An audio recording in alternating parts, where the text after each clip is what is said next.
I stand impatiently as Penelope and Joan make Lisa feel at home. For a pair of women who barely break through 5 feet in height, the Brooks women exude enough warmth and vitality to fill a concert hall, or maybe a football stadium. My patience runs out inside of a minute. Lisa has serious business to discuss, I say, herding her and Penelope toward the conference room. Once we're seated, I settle back in my seat and regard Lisa. What's on your mind, Sheriff? Let's stick with Lisa this morning, she says with an uneasy smile. Lisa it is, I say. What's up? You have an appointment with Syl and Andrea Bolton tomorrow. I glance at Penelope, who is nodding. Good thing one of us pays attention to our calendar. Did they tell you why they're coming? Lisa asks. They made the appointment through Mom, Penelope replies. I understand they want to file a wrongful death lawsuit. Lisa nods. I sent them your way. Penelope's mug pauses halfway to her mouth. I share her surprise but recover first. Why? I ask.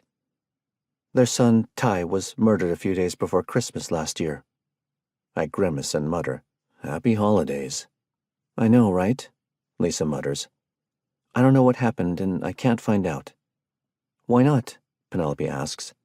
And why bring it to us, I wonder? It happened in prison, Lisa replies with a sigh. The Benjamin L. Stevens Correctional Center, named after the man who owns far too much of LaSalle County. Why can't you find out what happened? Penelope asks. Isn't DOC cooperating? It's a private prison.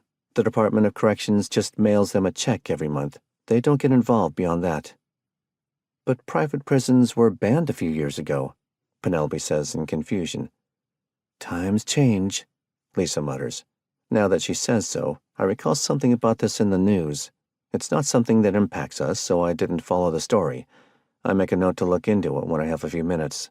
But to answer your questions, Penelope, I couldn't find out what happened because Buck Stevens didn't want me to know, and Buck gets what he wants.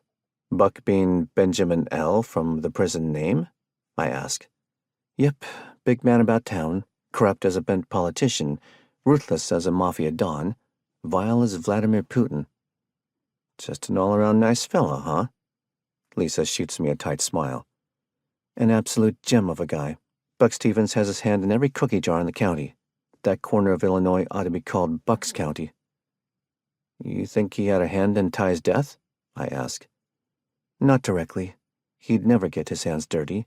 I doubt he ordered it. But whatever happened is okay with him. When we tried to investigate, we ran into a brick wall at the prison gate. Everyone we spoke with was on message. What was the message? Nobody knows anything about who killed Ty.